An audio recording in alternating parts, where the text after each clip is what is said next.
life and antidote to chaos. જેમ કીધું એમ કે સાયકોલોજીની આ બુક છે. Next slide please. તો પહેલા થોડું ઓથર વિશે જોઈએ કે જોર્ડન પીટરસન એના ઓથર છે. એ કેનેડિયન પ્રોફેસર છે સાયકોલોજીના અને પોતે ક્લિનિકલ સાયકોલોજીસ્ટ પણ છે. યુટ્યુબમાં પણ એ ઘણી સિરીઝ ચલાવે છે પર્સનાલિટી ઉપર. અને આ બુક સિવાય એને બીજી 2 બુક પણ લખેલી છે. એમની બેચલર ડિગ્રી પોલિટિકલ સાયન્સ અને સાયકોલોજીની એમણે યુનિવર્સિટી ઓફ આલ્બર્ટામાંથી કરી અને પછી એમણે પીએચડી પણ કરેલું છે ક્લિનિકલ સાયકોલોજીમાં from McGill university. Next slide please.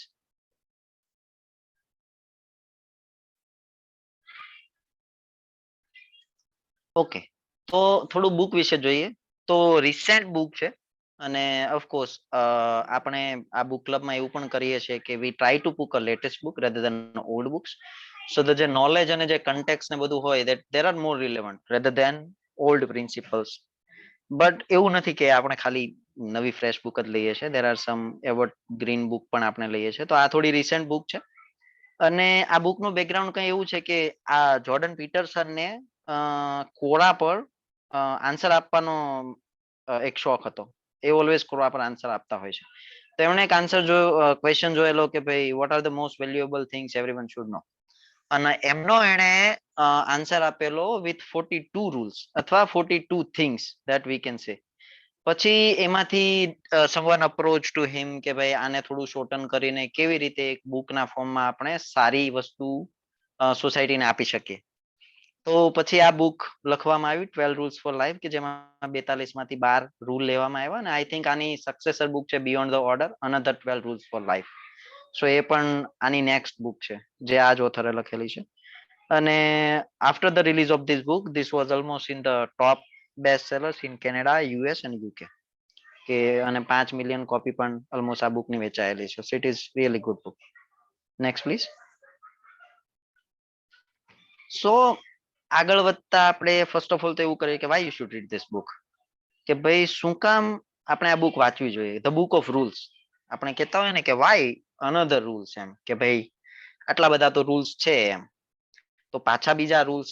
પણ એ ક્વેશ્ચન માટે ખાલી એક કાઉન્ટર ક્વેશ્ચન છે. Can you imagine the world without rules, without standards or without limitations?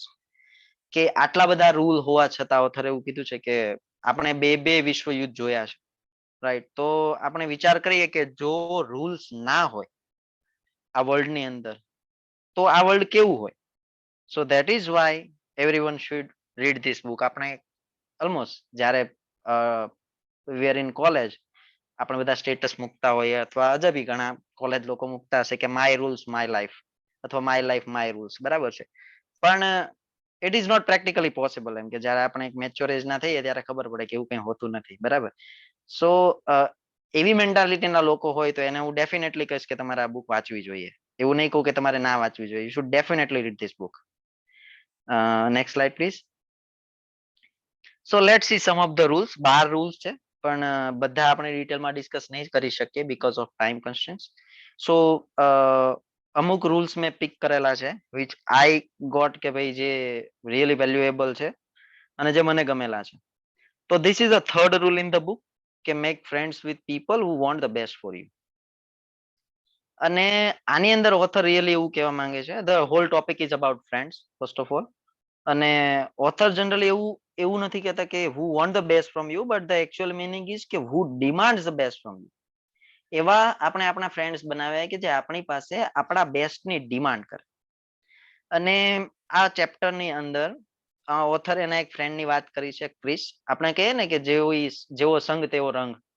અને સંગતથી કેટલા બધા આપણી લાઈફમાં ચેન્જીસ આવતા હોય છે કે એક ખરાબ ફ્રેન્ડ તમે ચૂઝ કરી લો અથવા એક એવરેજ ફ્રેન્ડ તમારી લાઈફમાં હોય અને એક બેસ્ટ ફ્રેન્ડ તમારી લાઈફમાં હોય કે જે એક અલગ લેવલ પર હોય, તો તમારી લાઈફમાં એની શું શું ઇફેક્ટ આવતી હોય છે. તો એમાં ઓથરના એક ફ્રેન્ડ ક્રિસની વાત છે કે એ બંને સાથે ભણતા હોય છે. પછી ક્રિસની લાઈફમાં અમુક બીજા ફ્રેન્ડ્સ આવે છે અને એની આખી લાઈફ કેવી રીતે ર્યુન થઈ જાય છે કે આખી લાઈફ અલગ ટ્રેક પર ચાલી જાય છે અને દેન ફાઇનલી કેવી રીતે એની લાઈફ એન્ડ થાય છે બહુ ખરાબ રીતે, right? So the hall thing is કે ભાઈ તમારા ફ્રેન્ડ જો તમારી પાસે તમારા બેસ્ટની ડિમાન્ડ ના કરતા હોય તો you really need to change a friend. પણ હવે ત્યાં ક્વેશ્ચન એવો આવે છે, friendship is really about helping, કે તમારા કોઈ ફ્રેન્ડને તમારી જરૂર હોય તો તમે હેલ્પ કરો. That is all about friendship. It is not like કે આપણે આપણો ખાલી બેનિફિટ જ જોઈએ, રાઈટ? તો રેસ્ક્યુ વર્સિસ હેલ્પ કરીને પણ આમાં એક ચેપ્ટર છે, સબ ચેપ્ટર.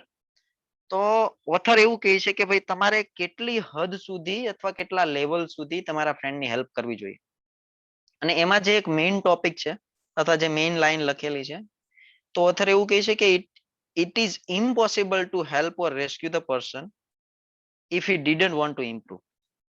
જે ઇમ્પ્રુવમેન્ટની ડિઝાયર હોય, બરાબર, એ જો તમે નથી જોઈ શકતા તમારા ફ્રેન્ડમાં, then it is a very good sign you should stop rescuing or helping him. Because it is impossible to convince someone to change for the better if the desire to improvement is not there. જ્યારે કોઈ ફ્રેન્ડમાં improvement લાવવાની Dzire જ નથી, એને પોતે જ નથી કરવું, રાઈટ, તો તમે ગમે તેટલા એફર્ટ લગાવશો એનું કોઈ રિઝલ્ટ નહીં આવે. So it is really good sign you should leave that friend. So this whole chapter is all about friends, અને these are the main key highlights. બહુ બધી બીજી સ્ટોરીઝ પણ છે એની અંદર કે which can give the very detailed explanation on friendships. Next please. Okay, the fourth rule is about comparison. કે author એવું કહે છે કે compare yourself to who you were yesterday, not to who someone else is today, right? Because the very first line which is written in the books first like this chapter is કે ભાઈ આપણે એવું કહેતા હોય કે આપણે competence છીએ, but there will be always someone in the world who will make us incompetent. કોઈ તો આપણા કરતા એવું હશે જ કે જે આપણને ઇનકમ્પિટન્ટ બનાવે, કે જેની સામે આપણી સ્કિલ ઓછી હોય. તો એવું ક્યારેય હોતું જ નથી કે આપણે બેસ્ટ હોઈએ. તો પહેલા તો એ કમ્પેરિઝન જ આપણે બંધ કરી દઈએ કે આપણે આપણી જાતને બીજા કોઈ સાથે કમ્પેર કરીએ. એની સામે આપણે આપણી જાતને આપણે જે પહેલા હતા એની સાથે કમ્પેર કરીએ. That is the whole idea of the rule. અને સ્ટાન્ડર્ડ્સ વિશે પણ ઘણું સમજાવેલું છે કે વાય સ્ટાન્ડર્ડ્સ આર નેસેસરી. કે સમજો કે ઓટોમોબાઈલ ઇન્ડસ્ટ્રી હોય, આઈટી ઇન્ડસ્ટ્રી હોય, એમાં સ્ટાન્ડર્ડ્સ ના હોય તો એની ફીસ શું ચૂકવવી પડે આપણે. સમજો કે ઓટોમોબાઈલ વાળા સ્ટાન્ડર્ડ્સ ફોલો નહીં કરતા હોય તો એની ફીસ શું હોય, એના ફેલિયરની ફીસ શું હોય, that can be our life. Simple, right? તો that is why the standards are necessary. અને જે અનધર વસ્તુ છે વિનિંગ વર્સિસ ગ્રોવિંગ, કે ભાઈ ઓલવેઝ વિનિંગ કરતા આપણે ગ્રોવિંગ પર ફોકસ કરવું જોઈએ. કેમ કે એક ટાઈમ એવો હશે કે આપણે બધી વસ્તુ વિન કરતા હશું પણ આપણે ક્યારેય ગ્રો નહીં કરતા હોઈએ, because we are not learning anything new. જે જૂની વસ્તુ છે, maybe we become expert in that and we are winning the battle, right? But when we are winning all of the games, actually we are not growing. જો આપણે જોઈએ તો આપણો growth છે એ એટલો બધો નહીં થતો હોય ભલે આપણે કોઈ બી ગેમ વિન કરતા હોય. અને ઓથરે જે બીજી વસ્તુ સમજાવેલી છે કમ્પાઉન્ડ ઇફેક્ટ, આ મેં સાયકોલોજી ઓફ મની વાળી બુકમાં પણ હાઇલાઇટ કરેલી, અને આમાં પણ સેમ વસ્તુ ઓથરે સમજાવેલી છે કે ભાઈ તમે ડે બાય ડે તમારી લાઈફમાં તમારી જાતને કેવી રીતે ઇમ્પ્રુવ કરી શકો એ જુઓ. કે ભાઈ ડેઈલી તમે વિચારો કે હું શું કરી શકું, મારે શું કામ એ રિયલી કરવું જોઈએ, અને જો હું એ કરી લઉં તો મારી પોતાની જાતને શું નાનો એવો રિવોર્ડ આપીશ. It can be anything. Author એવું કહે છે can be anything. You can say like કે ભાઈ હું 10 મિનિટ સુધી તારક મહેતાની રીલ્સ જોઈશ. Simple, right? If you find that fun, if you find that as a reward, you can do that, right? તો તમે કંઈ પણ કરી શકો એમ કે જે તમને સ્મોલ રિવોર્ડ લાગે. પણ હા, એની અંદર be do not cheat yourself, કે તમારે તમારી પોતાની જાતને ચીટ નથી કરવાની. Every day make a small improvement to yourself with discipline and then you will see the compound effect. કે ભાઈ અમુક વર્ષ પછી you will see કે કેટલું ઇમ્પ્રુવમેન્ટ આવે છે when we are improving ourselves day by day. So that is the all about comparison in this rule. Next please. પાંચમા રૂલમાં ઓથર ચિલ્ડ્રન વિશે વાત કરે છે. It is a really good chapter on parenting, કે ભાઈ આપણા કિડ્સ અથવા આપણા ચિલ્ડ્રન પ્રત્યેની શું ડ્યુટીઝ હોય છે. તો ઓથરે રૂલનું ટાઇટલ એવું આપેલું છે કે do not let your children do anything that makes you dislike them. તમારા ચિલ્ડ્રનને, તમારા છોકરાઓને કંઈ પણ એવું ન કરવા દો જેનાથી તમે એને એ તમને ના ગમે. રાઈટ. આપણે એવું કહેતા હોઈએ છીએ કે ભાઈ નાના છોકરા હોય તો એ તો બીજા છોકરાને મારે, બટકા ભરી જાય, એની કઈ વસ્તુ ચોરી લે, અને it is okay. But author એવું કહે છે ઇટ્સ નોટ ઓકે. અમુક એજ પછી જ્યારે આ બધી હેબિટ્સ બાળકોમાં કન્ટિન્યુ રહે છે, તો it can have major consequences in ધર લાઈફ. અને અરાઉન્ડ એજ એવું કહે છે કે 2 થી 3 વર્ષની એજનું જ્યારે બાળક થાય પછી જો આ બધી હેબિટ હજી બી એમનામાં હોય, બરાબર છે, તો you should consider that it is not okay. Right. અને એમાં રિવોર્ડ્સ વિશે પણ સમજાવેલું છે કે ભાઈ જ્યારે તમારા બાળકો તમને જે જોઈતું હોય એવું કરે તો એને રિવોર્ડ આપો.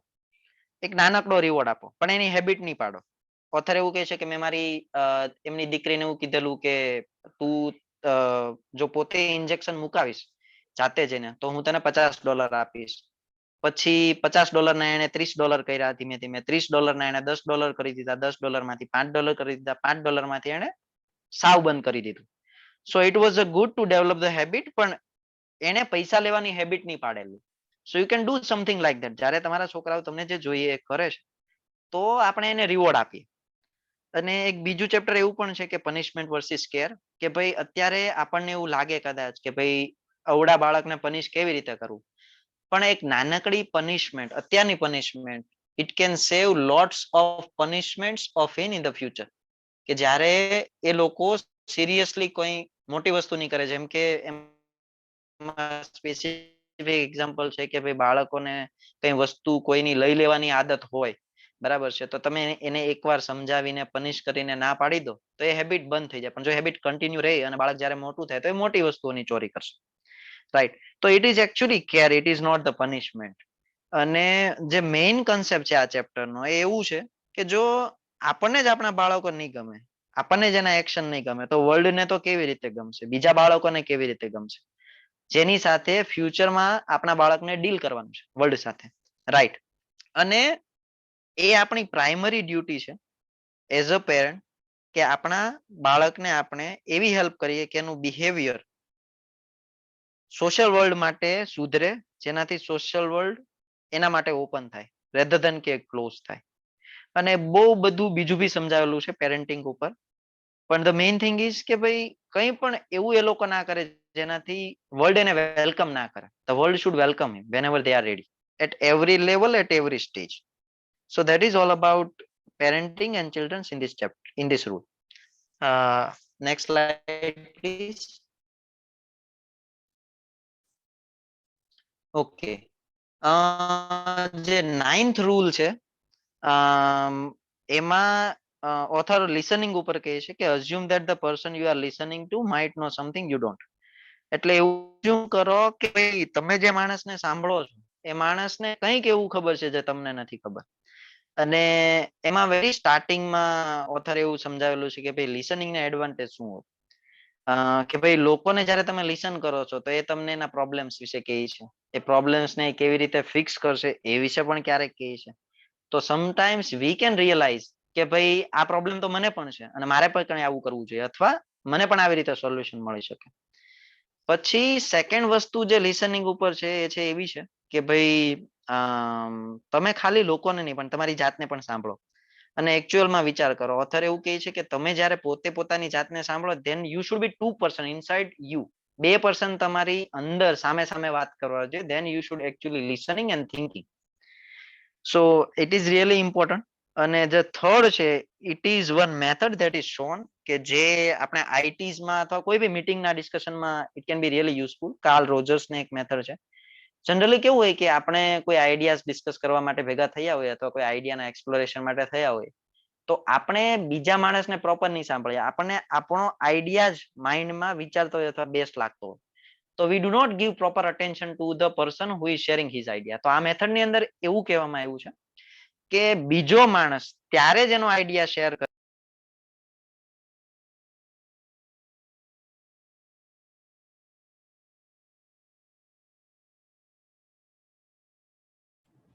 ઓ સરનું નેટવર્ક કદાચ ડિસ્ટર્બ થયું લાગે છે. Sorry, I think there was some technical problem. Now continue, sir, please. You are audible. Yeah. Yeah. Okay. Thank you. So બીજો જે માણસ છે, બીજો ટીમ મેમ્બર, એ ત્યારે જ કહી શકે એના આઈડિયાઝ જ્યારે પહેલા માણસે જે આઈડિયા શેર કર્યો છે એને પ્રોપરલી એ જ મેનરમાં ડિસ્ક્રાઇબ કરે. એના બહુ બધા એડવાન્ટેજીસ બતાવવામાં આવ્યા છે કે ત્યારે એ માણસ રિયલી પહેલા એ જે કીધું છે એની પર અટેન્શન આપશે, એને સમજશે અને એને ડિસ્ક્રાઇબ કરશે. અને he will really listen to that. અને સામેવાળા માણસને પણ એવું થશે કે મારો આઈડિયાઝ રિયલી લોકો સાંભળે છે અને એક્સેપ્ટ કરે છે. સો for some reason I'm able to see the screen, Chetan sir. Okay, yeah, now I can see it. તો એ મેથડ બહુ ડિટેલમાં આપેલી છે. I will say definitely you should read that. અને sorry, previous slide please, Chetan sir, the ninth one. Yeah, so Carl Rogers ની જે method છે, like we all should really learn that, and it can be really helpful in various meetings and various stages of life as well. Yeah, next slide please.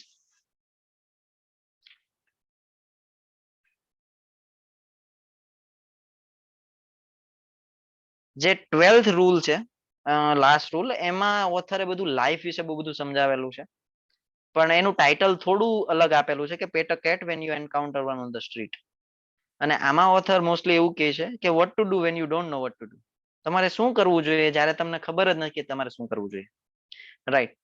તો એમાં એને એની ડોટરની story આખી કીધેલી છે કે એને અમુક વર્ષની ઉંમરે આર્થરિસનો પ્રોબ્લેમ હતો, પછી એ ચેલેન્જ સોલ્વ થઈ, તો થોડા ટાઈમ પછી એને હિપ સર્જરી આવી, એ પ્રોબ્લેમ સોલ્વ થયો, પછી પાછી બીજી કંઈક આવી. So the whole 20 years of his daughter was very struggling. Even sometimes એમણે એવું કીધું છે કે she was not able to sleep for a whole night.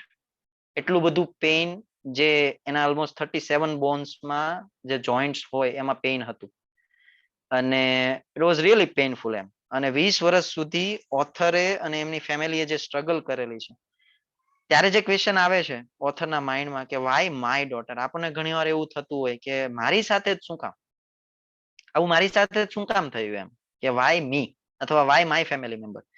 તો ત્યાં ઓથર એવું સમજાવે છે કે જો આપણે, એમાં 3 વર્ડ આપેલા છે, ઓમનિશિયન્ટ, ઓમનીપ્રેઝન્ટ અને ઓમનીપોટેન્ટ. કે આપણે સર્વવ્યાપી હોઈએ, સર્વવ્યાપક હોઈએ અને સર્વશક્તિમાન હોઈએ. જ્યારે કોઈ વ્યક્તિ આ 3 વસ્તુ હોય તો એને રિયલી શેની, કઈ વસ્તુની જરૂર હોય? તો the one word is limitation. તો ભગવાન ઘણી વાર આપણને લાઈફના એવા સ્ટેજ ઉપર મોકલે છે કે જ્યાં આપણી પાસે બધું નથી હોતું, અમુક લિમિટેશન્સ હોય છે. બટ ત્યારે સુપરમેનની બી સ્ટોરી છે. Because of time constraint we will not be able to discuss the whole story. But સુપરમેનની બી એક સ્ટોરી છે કે આપણે જોઈએ સુપરમેનની બધી એબિલિટીઝ વિશે. તો સુપરમેન પાસે બહુ બધા પાવર હોય છે. જ્યારે જે શરૂઆતની કોમિક હતી એની અંદર, પછી એમાં પેલું ક્રિપ્ટોટાઇન કરીને પથ્થરથી એની લિમિટેશન્સ રોકવામાં આવી. Then the comic become really interesting. Otherwise સમજો કે સુપરમેન કંઈ બી કરી શકતો હોય, ક્યારેય મરે નહીં, પ્લાનેટ મૂવ કરી નાખે, કંઈ પણ કરી નાખે, મિસાઇલ ફોડી નાખે, કંઈ પણ કરે, અને એ કંઈ થાય જ નહીં, તો what will be the interesting thing? બરાબર છે, કંઈ પણ નહીં હોય. તો ઓથર એવું કહે છે કે જસ્ટ યુ સી કે how you can overcome every challenge of life, અને do not let yourself one single time lose the game. જો એકવાર આપણે કોઈ ગેમ લૂઝ કરી જશું, then you will be finished. જો એક પણ વાર આપણને એમ થયું કે આ ચેલેન્જ સામે હું હારી ગયો, બરાબર છે, તો the game will be stop. તો ત્યાંથી આપણે આગળ જઈ જ નહીં શકીએ. તો just focus on what can be the next step to go forward when we have this challenge. અને બધી સ્ટ્રગલ એક ટાઈમે લાઈફમાં ફિનિશ થઈ જ જાય છે. So that is all about this rule and it is about life. Next slide please. અમારા ફાઇનલ થોટ્સ છે બુક વિશે. મેં આગળની સ્લાઇડમાં આખા 12 રૂલ્સ મૂકેલા છે, પણ બીકોઝ કે ટાઈમ નથી તો will not able to cover it. But book is really handful with essays and stories. બહુ બધી સ્ટોરીઝ સાથે સમજાવેલું છે. અને જ્યારે પણ આ બુક વાંચીએ ત્યારે પ્રોપર ટાઈમ લઈને વાંચવું, because it is a book of psychology with 400 pages. So it is really hard to digest, I will સે. અને બહુ અમુક ઇંગ્લિશ વર્ડ પણ છે, અને ક્રિશ્ચિયાનિટી ઉપર પણ ઘણું લખેલું છે, અને એમાં સ્ટોરી પણ જીસસની છે. તો દેટ કેન બી રિયલી કે ઘણી વાર સમજ ના પડે બાઇબલ ના વાંચેલું હોય તો. અને બહુ બધું શીખવાડે છે, life, suffering, courage, childrens, parenting, listening, speech વિશે, ગ્રોથ વિશે. અને બીજા બહુ બધા ટોપિક્સ વિશે. અને the books whole idea is કે આ બધા રૂલ ફોલો કરવાથી જે એક સોસાયટી બને છે એનું એક પ્રોપર ફોર્મેશન થાય. So that is all about કે ભાઈ કિઓસ, બરાબર, તો કેવી રીતે કિઓસ ને અટકાવી શકીએ, અરાજકતાને, આપણે સોસાયટીને કેવી એક હેલ્ધી સોસાયટી બને આખી આ બધા રૂલ ફોલો કરવાથી, right. So that is all about. Next slide please. Yeah, so આ બધા રૂલ છે, but I think my time is already done. So yeah, next please.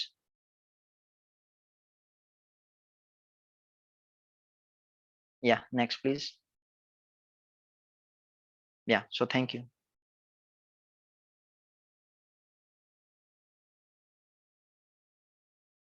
Thank you so much, Mitul sir, for this wonderful review. અને જે રીતે તમે કુલ and કામ steadily કરતા હતા, તો આઈ કેન સે કે આ 400 પેજીસ તમે ડાયજેસ્ટ કર્યા છે, and you have lot to say to us, but due to time constraint you R